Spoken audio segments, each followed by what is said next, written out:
What's up? It's your boy Carcino here, and let's talk about it. A lot of people focus on Tupac's demise more than they actually focus on his life. And to me, that's astonishing because he had for a short period of time, he had such a vast amount of things that he was doing in the process. And most of you guys were young, just didn't even know. Like, I just ran into a guy who never knew who Suge Knight even was. He never knew. Knew of Tupac, didn't know of Suge Knight. So they've done a job of making sure people don't know who he is and almost erase him out of the music business, period. But what Suge do that people have a misunderstanding about because he's menacing and all these things that they talk about in his persona, like he loved Tupac. Like Tupac had free anything Pac wanted to do, Suge basically backed him up on it. No matter what it was gonna cost, Suge would make it work. If you look, Pac, you wanna get that? Listen, I'm gonna run it down to the office. We're gonna come up with something, we're gonna crunch the number, but I'm gonna make it happen. Especially after he saw the results. He saw Tupac become one of the biggest artists in Death Row history. So with that being said and done, you know, it was just sky's the limit. Now,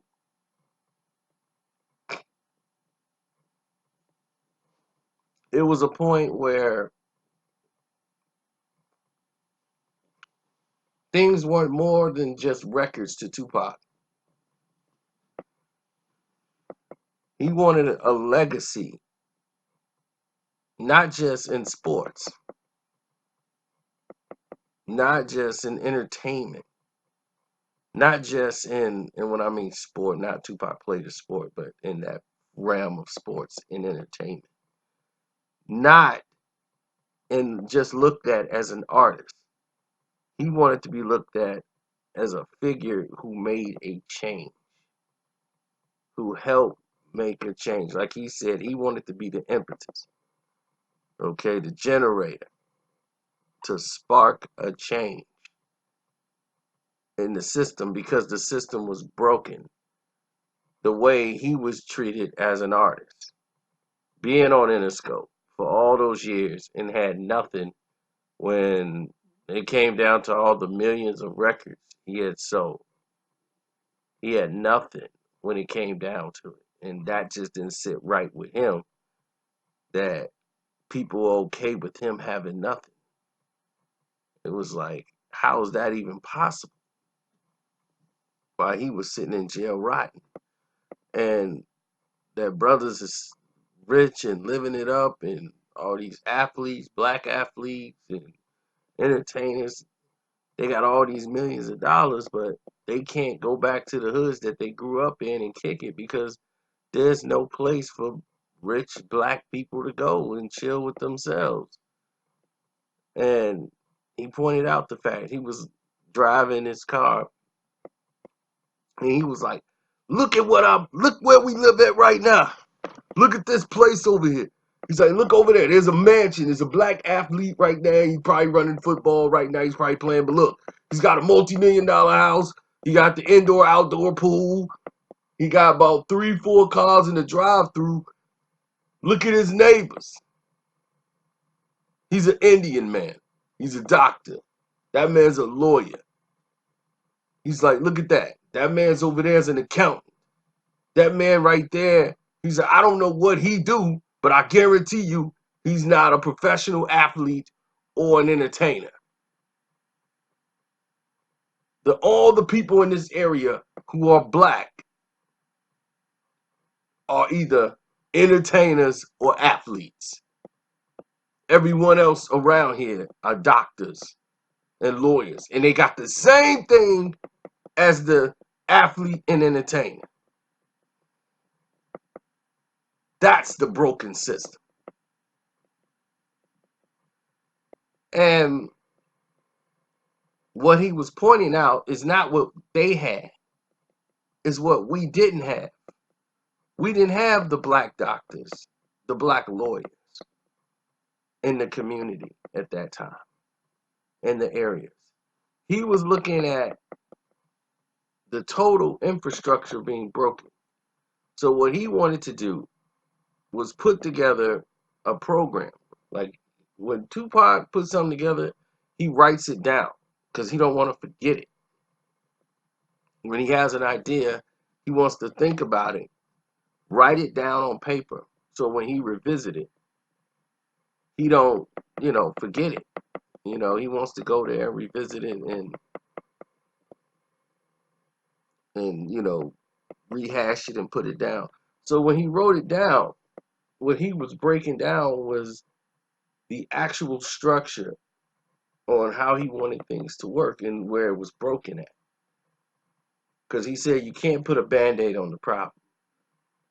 Y'all keep trying to put a Band-Aid on it and it's just overflowing the Band-Aid. Then you're going to change the Band-Aid and put another Band-Aid on there and nothing's getting done. You got to go to the source of the problem. And the source of the problem was the community. The communities and the outreach centers and everything else, all the kids, they run into getting themselves in trouble and everything else because there was no programs out there that was structuring to educate the children. There's nothing for them in the inner city communities. And the city and the mayor, as he was talking about Richard Rodan and all those guys, Tupac wanted them to get involved. He's like, come on, get involved. Let's get all the people over here, the aldermen. Let's get everybody involved in this. This is a community. Let's go talk to the communities. These are the people that buy our records. The poor people buy our records just like the rich people buy our records. They support us the most, and because they love us so much, the other people who got money, like, oh, that's what's happening. It's hot because that's what they listening to in the hood. So we dictated what was hot. So if we did that and went through that process, it only made sense that we should come together with some type of program. So what he was going to do is start talking to other rappers and wanted to put together these centers where they start helping. And he had different programs. It wasn't just this one program here and this one program there. He wanted to do celebrity basketball tournaments to raise money for different events because he wanted to show that, okay, you don't want to put all your money in. You don't have to as an athlete. And he was trying to tell the athletes it's taxable. He talked to a tax lawyer. Pac talked to a tax lawyer, and the tax lawyer that Suge had and everyone else was telling and breaking it down that these are tax write-offs that, you know, your white counterparts, they get all the time. You can get them too. So you already kicking back in money on taxes. This is taxable. Kick the money into something that's going to benefit you.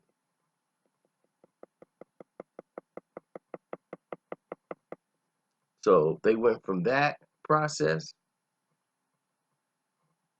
to a whole different type of infrastructure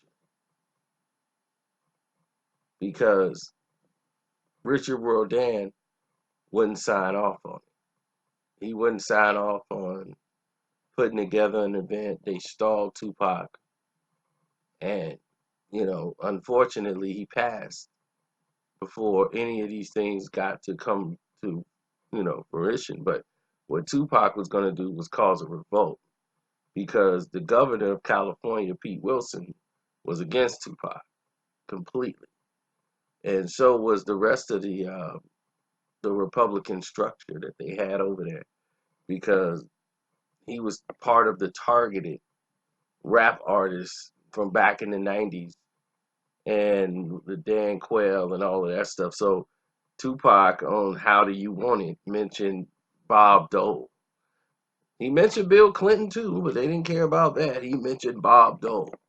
And for some reason, this got back. I don't even know how they even heard the song. How do you want it or whatever? But and all he said in the song was, "Mr. Clinton, Mr. Bob Dole, you too old to understand the way the games go. You lame, so I got to hit you with the hot track." So it looked like, oh, he disrespected Bob Dole.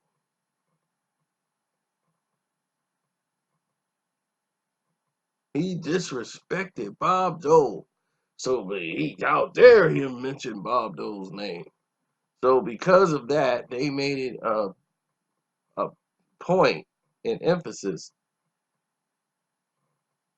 to shut down events, sponsoring, sponsors, and everything else for Tupac. But that didn't stop them. So when you saw Suge and you saw Tupac stand on that podium, and they go out there and Tupac was talking political, and he wasn't ignorant, that represented a threat. Because Tupac was going to break the infrastructure that they had there, and that scared a lot of the Republicans. Scared them completely.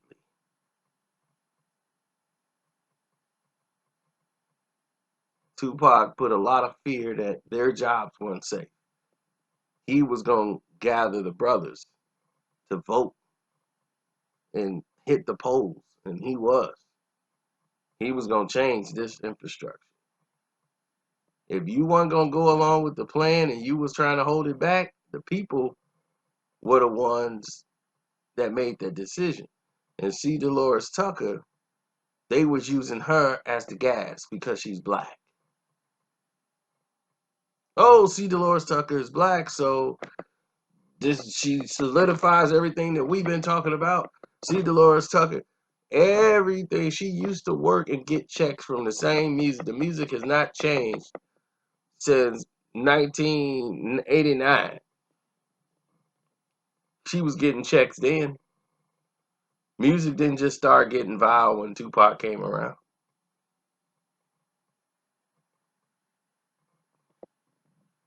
So when she was getting her checks, she didn't mind. And Tupac had been out for I don't know how many years before that happened. And then there's other artists. Pac wasn't the only rap artist on there. But she made it her duty to go after Tupac.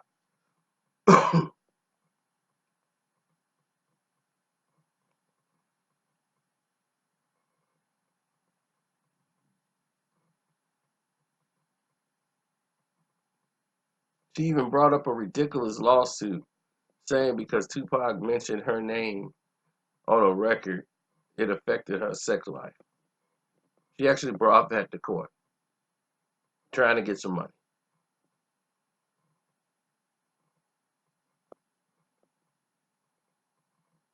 And he never disrespected her on the record. He just said, "See Dolores Tucker. I guess you wonder why we call these women bees. Well, this is why."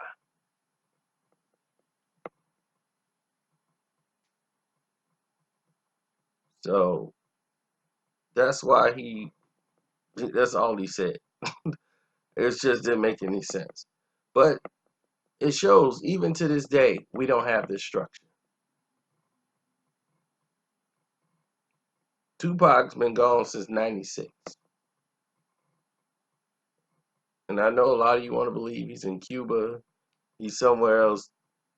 Pac is gone in the physical. But his legacy will live on forever. Longer than my life, everybody else's life. Your kids who's not even born will know who he was, know what he did, know his music, and everything.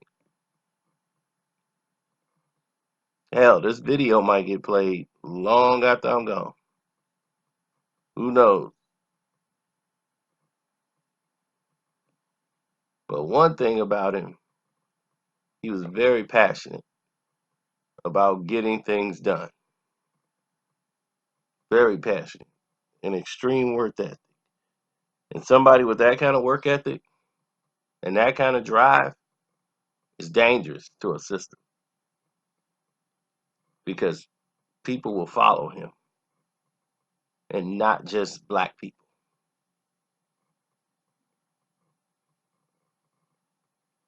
People will follow him. He had the voice. Very hard to understand it. Some people, I guess, if you go back and listen to him in interviews and to him talk, you could hear it. But he had the voice.